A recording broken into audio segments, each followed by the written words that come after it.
জীবনে এমন অনেক মুহূর্ত আসে যখন আল্লাহ আমাদের স্পষ্ট সংকেত দেন, সতর্কবার্তা ও দিকনির্দেশনা দেন, কিন্তু দুঃখজনকভাবে অনেকেই সেগুলো উপেক্ষা করে। তারা ভাবে তাদের হাতে অগাধ সময় আছে, তাই দায়িত্ব পালনে দেরি করলেও কিছু হবে না। কিন্তু যখন তাদের জীবনে বিপদ আসে, সমস্যায় পড়ে, তখন তারা আল্লাহকেই দোষারোপ করে। কিন্তু বাস্তবতা কি? সত্যটা হলো আল্লাহ আমাদের আগেই সব উত্তর দিয়ে দিয়েছেন। সমস্যা হলো আমরা তা শুনতে চাই না। আমরা অপেক্ষা করতে থাকি যতক্ষণ না বড় কোনো বিপদ আমাদের উপর এসে পড়ে। যখন ক্ষতি হয়ে যায়, যখন জীবন শূন্য লাগে, দোয়া কবুল হয় না, মনে হয় আমরা পথ হারিয়েছি, আর তখন আফসোস করি। আল্লাহ পবিত্র কোরআনে বলেছেন, যে আমার স্মরণ থেকে মুখ ফিরিয়ে নেয় সে সংকটময় জীবন যাপন করবে, এবং কিয়ামতের দিনে আমি তাকে অন্ধ করে তুলে ধরব। তাই আজকের এই আলোচনায় আমরা জানব আল্লাহর দেওয়া 7টি গুরুত্বপূর্ণ সতর্কবার্তা, যেগুলো কোনোভাবেই উপেক্ষা করা যাবে না। যদি আমরা এখনই না শুনি, তাহলে পরবর্তীতে দোষ দেওয়ার মতো কেউ থাকবে না, কারণ অপরাধী হব আমরা নিজেই। 1. নামাজে অবহেলা করা শয়তানের সবচেয়ে বড় ধোঁকা। কতবার আমরা বলি পরে পড়ব, কিন্তু সেই পরে আর আসে না। কতবার আমরা নামাজ পড়ি তাড়াহুড়ো করে, যেন এটা একটা কাজ যা দ্রুত শেষ করে ফেলতে হবে, অথচ নামাজ হলো আল্লাহর সঙ্গে সরাসরি কথা বলার সুযোগ। শয়তানের সবচেয়ে বড় ধোঁকা হলো আপনাকে বিশ্বাস করানো যে আপনার হাতে সময় আছে। সে আপনাকে বোঝাবে, এক ওয়াক্ত নামাজ মিস হলে কিছু যায় আসে না, সঠিকভাবে নামাজ শুরু করব তখন যখন একটু বড় হব। কিন্তু বাস্তবতা হলো আমরা জানিই না পরবর্তী নামাজের সময় পর্যন্ত আমরা বেঁচে থাকব কিনা। আল্লাহ কোরআনে বলেছেন, ধ্বংস তাদের জন্য যারা নামাজ পড়ে কিন্তু অবহেলা করে। ভেবে দেখুন, যারা নামাজ পড়ে কিন্তু গুরুত্ব দেয় না, তাদের জন্যই যদি এই সতর্কতা হয়, তাহলে যারা একেবারেই নামাজ পড়ে না তাদের কি অবস্থা হবে? কিয়ামতের দিন প্রথম প্রশ্নই হবে নামাজ নিয়ে। রাসূলুল্লাহ সাল্লাল্লাহু আলাইহি ওয়াসাল্লাম বলেছেন, কিয়ামতের দিন মানুষের প্রথম যে কাজের হিসাব নেওয়া হবে তা হলো নামাজ। যদি নামাজ ভালো হয় তবে তার সমস্ত আমল ভালো হবে, কিন্তু যদি নামাজ নষ্ট হয় তবে তার সব আমলই নষ্ট হয়ে যাবে। এর মানে কি? আপনার নামাজ ঠিক থাকলে অন্য আমলও আল্লাহ কবুল করতে পারেন, কিন্তু যদি নামাজ নষ্ট হয় তাহলে আপনার অন্য ভালো কাজগুলোর অবস্থাও ঝুঁকির মধ্যে পড়ে। রাসূলুল্লাহ সাল্লাল্লাহু আলাইহি ওয়াসাল্লাম আরও বলেছেন, একজন মুসলিম ও একজন কাফেরের মধ্যে পার্থক্য হলো নামাজ। অর্থাৎ নামাজ শুধু একটা দায়িত্ব নয়, এটাই আমাদের মুসলিমদের পরিচয়ের ভিত্তি। নামাজ না পড়লে জীবনে অশান্তি আসবেই। নামাজ আপনার হৃদয়কে আল্লাহর সঙ্গে সংযুক্ত রাখে, পাপ থেকে রক্ষা করে, জীবনের অশান্তি, দুশ্চিন্তা ও হতাশা দূর করে। কিন্তু যদি আপনি নামাজকে সবকিছুর পরে রাখেন, যদি আপনি দুনিয়ার ব্যস্ততাকে নামাজের ওপরে রাখেন, তাহলে অবাক হওয়ার কিছু নেই যদি দেখেন আপনার জীবন খালি চাপযুক্ত ও সমস্যায় ভরা থাকে। আচ্ছা বলেন তো, নামাজ ফেলে আপনি কাকে উপেক্ষা করছেন? যখন আপনি নামাজ ছেড়ে দেন, তখন আপনি শুধু একটা কর্তব্যকেই এড়িয়ে যাচ্ছেন না, আপনি সেই সত্তাকে এড়িয়ে যাচ্ছেন যিনি আপনার জীবন, রিজিক, সাফল্য, শান্তি সবকিছু নিয়ন্ত্রণ করেন। 2. ক্ষমা না চেয়ে পাপ করতেই থাকা। আমরা সবাই ভুল করি, কারণ আমরা কেউই সম্পূর্ণ নিখুঁত নই। কিন্তু আসল বিপদ ভুল করা নয়, আসল বিপদ হলো পাপের মধ্যে পড়ে থাকা অথচ তওবা করার প্রয়োজনই অনুভব না করা। কিছু মানুষ এমনভাবে পাপ করে যেন এটা কোনো ব্যাপারই না।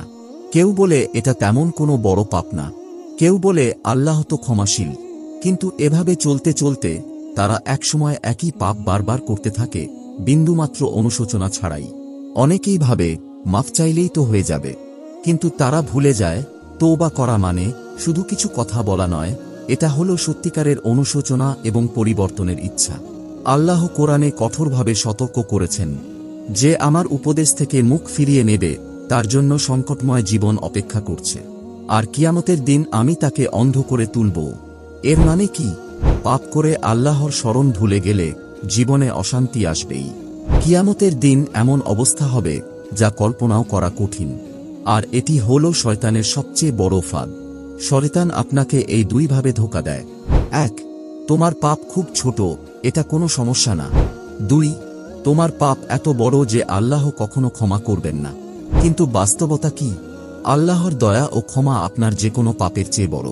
কিন্তু যদি আপনি তওবা না করেন, তবে সেই পাপগুলো তেজম আপনার হৃদয়কেই কালো করে দেবে, আর পাপ হৃদয়কে অন্ধ করে দেয়। রাসূলুল্লাহ সাল্লাল্লাহু আলাইহি ওয়াসাল্লাম বলেছেন, যখন কোনো মুমিন পাপ করে তখন তার হৃদয়ে একটি কালো দাগ পড়ে। যদি সে তওবা করে তবে সেই দাগ মুছে যায়, কিন্তু যদি সে পাপ করতেই থাকে তবে কালো দাগগুলো ছড়িয়ে পড়ে এবং একসময় তার পুরো হৃদয় অন্ধকারে ঢেকে যায়। এটাই সেই ভয়ঙ্কর অবস্থা যখন হালাল হারামের পার্থক্য বোঝা যায় না, পাপ করেও মনে আর অপরাধবোধ কাজ করে না। শেষে একসময় সত্য বুঝলেও পরিবর্তনের ইচ্ছাটাই হারিয়ে যায়। কিন্তু ভালো খবর হলো, যতক্ষণ আপনি জীবিত আছেন তওবার দরজা খোলা আছে। আল্লাহর রহমত সবকিছুর চেয়ে বড়, শুধু আন্তরিকভাবে ফিরে আসার দেরি। প্রশ্ন হলো, আপনি কি করছেন? পাপ করে যাচ্ছেন কিন্তু পাত্তা দিচ্ছেন না, নাকি আজই আল্লাহর কাছে ফিরে যাচ্ছেন, ক্ষমা চাচ্ছেন এবং পরিবর্তনের সংকল্প নিচ্ছেন? ৩. মা বাবার প্রতি অবহেলা।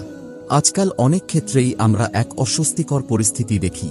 কিছু মানুষ তাদের মা বাবাকে অসম্মান করছে, উপেক্ষা করছে কিংবা সম্পূর্ণভাবে সম্পর্ক ছিন্ন করে দিচ্ছে।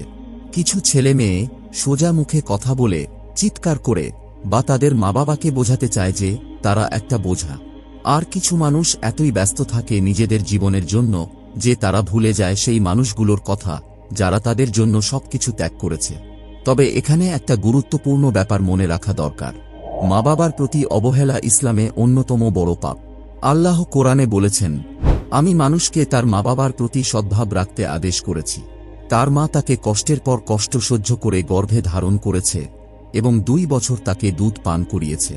অতএব আমার এবং তোমার মা বাবার প্রতি কৃতজ্ঞতা প্রকাশ করো, আর আমার কাছেই ফিরে আসতে হবে। এটা কি আমাদের কাছে যথেষ্ট সতর্কতা? তাহলে আমরা কি করছি? আমরা কি আমাদের মা বাবার সাথে কথা গরম, রুক্ষ বা অবজ্ঞাসূচক ভাষায় বলছি? আমরা কি তাদের ফোন উপেক্ষা করছি বা মনে করছি তারা আমাদের জীবনে গুরুত্বহীন? রাসূলুল্লাহ সাল্লাল্লাহু আলাইহি ওয়াসাল্লাম বলেছেন, আমি কি তোমাদেরকে সবচেয়ে বড় বড় পাপের কথা বলবো? তারা বলল, হ্যাঁ আল্লাহর রাসূল। তিনি বললেন, শিরক এবং মা বাবার প্রতি অবাধ্যতা। এটা এমন একটা পাপ যেটি শিরকের মতো গুরুতর। একটু ভাবুন, আজকে যদি আপনি আপনার মা বাবাকে উপেক্ষা করেন তাহলে কাল আপনার জন্য কে থাকবে? এতদিন আপনার মা বাবা ছিলেন আপনার পাশে, আপনার জীবনের সবচেয়ে বড় সমর্থক। তাদের প্রতি অবহেলা করলে জীবন শূন্য এবং অশান্ত মনে হবে। কারণ রাসূলুল্লাহ সাল্লাল্লাহু আলাইহি ওয়াসাল্লাম বলেছেন, যে ব্যক্তি তার রিজিক বাড়াতে চায় এবং তার জীবনের সময় দীর্ঘ করতে চায় সে যেন আত্মীয়তার সম্পর্ক বজায় রাখে। মা বাবার প্রতি শ্রদ্ধা ও খেদমত করা শুধু তাদের জন্য নয়, বরং এটা আপনার নিজের জন্যও ভালো। এটা আপনার জীবনে বরকত আনবে, আল্লাহর সঙ্গে আপনার সম্পর্ককে গভীর করবে এবং ভবিষ্যতের জন্য ভালো কিছু এনে দেবে। যদি আপনার মা বাবা এখনো জীবিত থাকেন তাহলে তাদের সাহায্য করুন, ভালোবাসুন এবং তাদের সাথে যত্নশীল সম্পর্ক বজায় রাখুন। আর যদি তারা আমাদের মাঝে না থাকেন তবে তাদের জন্য দোয়া করুন। কিন্তু যাই হোক, একদিনও যেন আপনি তাদের প্রতি অবহেলা বা অসম্মান না করেন, কারণ একদিন আপনি আফসোস করবেন যখন আর তাদের ফিরে পাবেন না। 4. এই দুনিয়াকে বেশি ভালোবাসা এবং পরকালের কথা ভুলে যাওয়া। আমরা সবাই জানি দুনিয়া আমাদের কাছে খুব মাধুর্যপূর্ণ। ধন, মর্যাদা, বিলাসিতা এবং আনন্দের পেছনে ছুটতে ছুটতে অনেক সময় আমরা ভাবতে থাকি এই সবই আমাকে সুখী করবে। একটা সময়ের পর্যন্ত হয়তো সুখীও হতে পারি, কিন্তু আসল সত্য হল যতই আমরা ধন সম্পদ, খ্যাতি বা বিলাসী জীবনযাপন করি আমরা কখনোই পূর্ণ স্যাটিসফ্যাকশন পাব না। রাসূলুল্লাহ সাল্লাল্লাহু আলাইহি ওয়াসাল্লাম বলেছেন, যদি আদম সন্তানের কাছে এক উপত্যকা পরিমাণ সোনাও থাকে তবুও সে আরও একটি উপত্যকা চাওয়ার ইচ্ছা করবে, আর মাটি ছাড়া অন্য কিছু আদম সন্তানের পেট ভরতে পারবে না। এটি কি বোঝায়? মানুষের ইচ্ছা এবং খ্যাতির প্রতি আকাঙ্ক্ষা কখনো শেষ হয় না। যতই আপনি ধনী, সফল বা খ্যাতি অর্জন করুন, আপনার মনের অজানা খালি জায়গাটা পূর্ণ হবে না যতক্ষণ না মৃত্যু এসে উপস্থিত হয়। আল্লাহ আমাদের কোরআনে সতর্ক করেছেন, এই দুনিয়ার জীবন কেবল খেলা, বিনোদন, গর্ব এবং একে অপরের প্রতি প্রতিযোগিতা। তোমরা তোমাদের ধন সম্পদ এবং সন্তানদের নিয়ে গর্ব করো, কিন্তু দুনিয়ার জীবন কেবল ভ্রান্তি এবং ভ্রমণ ছাড়া কিছু নয়। এখানে কি শিক্ষা রয়েছে? এই দুনিয়া শুধু একটা খেলা নয়, এটা আমাদের জীবনের এক ক্ষণস্থায়ী অংশ। আপনার সমস্ত ধন সম্পদ, পরিবারের মানুষ, খ্যাতি সবকিছুই একদিন চলে যাবে, কিন্তু আপনার কর্মই শুধু থাকবে, যেটা পরকালে আপনাকে অনুসরণ করবে। কত মানুষ আজও দুনিয়ার পেছনে ছুটছে, নাম যশের জন্য, অর্থের জন্য, কেবল দুনিয়ার আনন্দের জন্য। এমনকি নামাজ, দিন এবং আল্লাহর নির্দেশাবলীর কথা ভুলে গিয়ে তারা এইসবের পেছনে ছুটছে। কিন্তু এই দুনিয়া একটি পরীক্ষার স্থান, এটি চিরস্থায়ী নয়।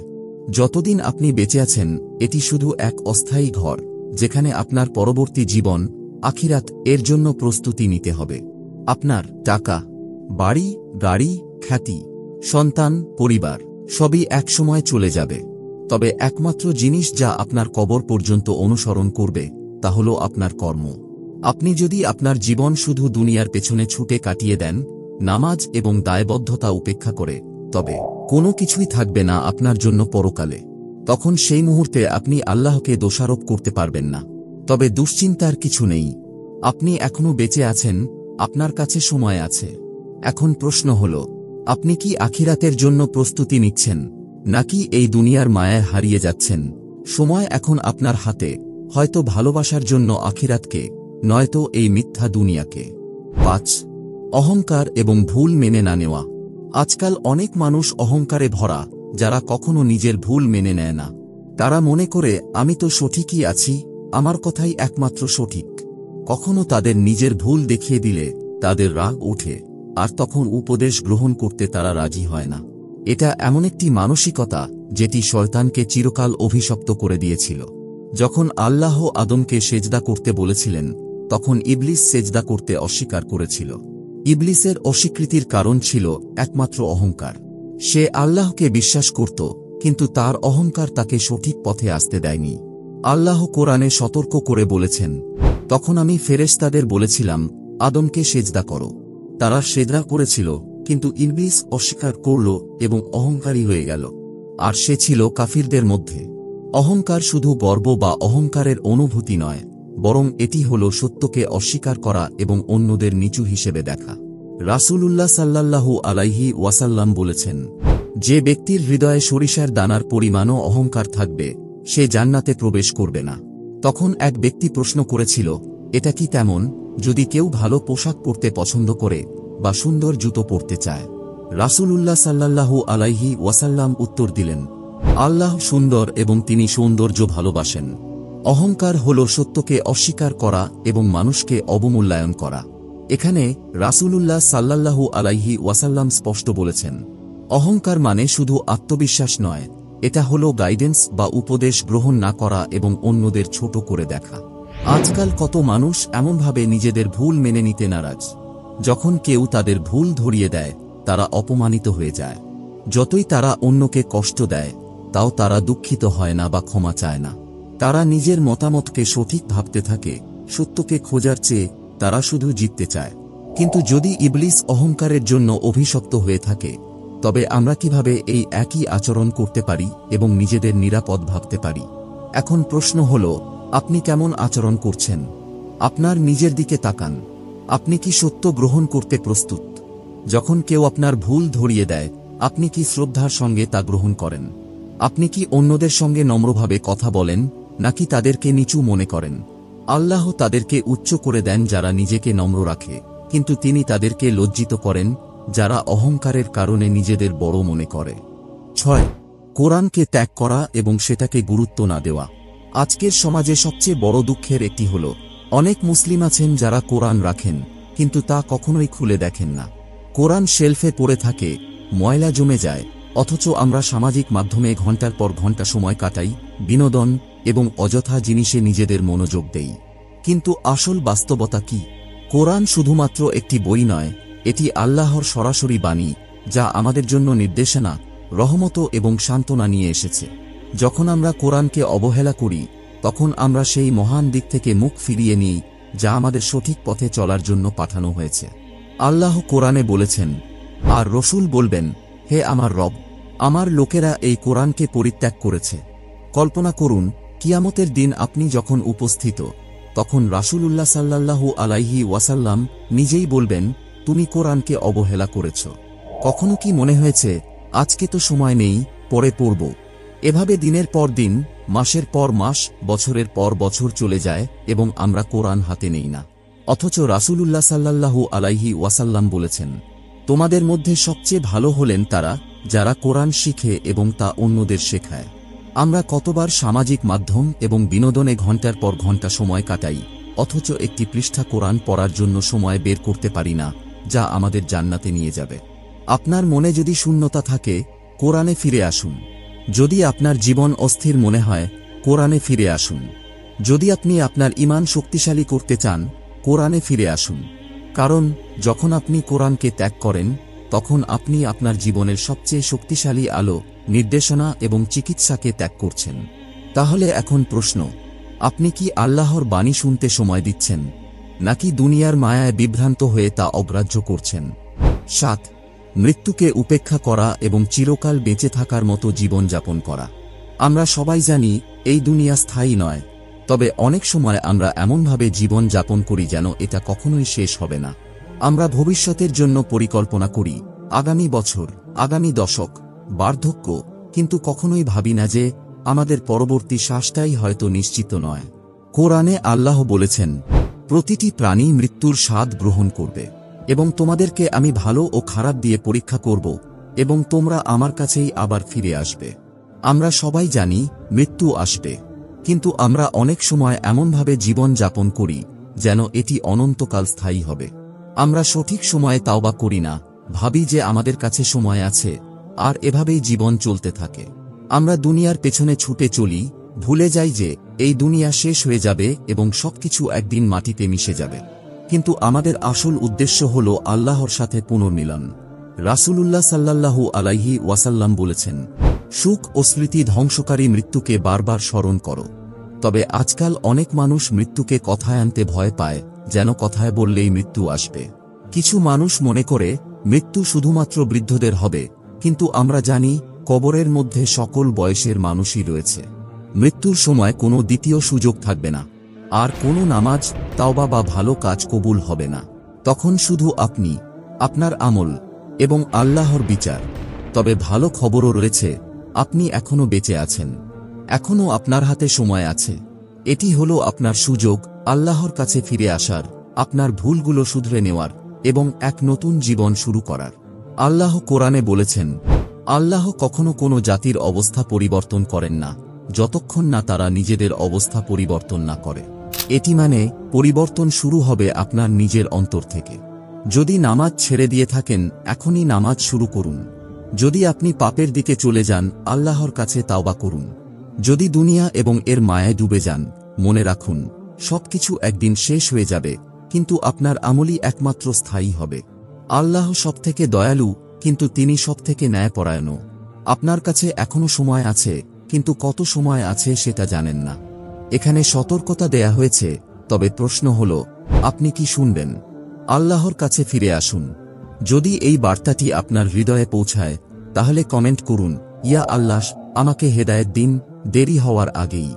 আপনার শব্দগুলো হয়তো অন্যদেরকে প্রেরণা দেবে এবং তারা নিজেদের ভুল সংশোধন করবে। আর মনে রাখবেন, লাইক এবং সাবস্ক্রাইব করা একদমই বিনামূল্যে, কিন্তু এতে আমাদের এই মহৎ কাজগুলো আরও বেশি মানুষের কাছে পৌঁছানোর সুযোগ পাবে। এতে আল্লাহর পথে আরও বেশি মানুষ ফিরতে পারবে এবং তা আমাদের জন্য হবে এক অমূল্য সওয়াব। আল্লাহ আমাদের গাফিলতির হাত থেকে রক্ষা করুন, আমাদের হৃদয়গুলোকে সঠিক পথের দিকে পরিচালিত করুন এবং আমাদেরকে এই জীবন এবং পরকালে সর্বোত্তম সম্মান দিন।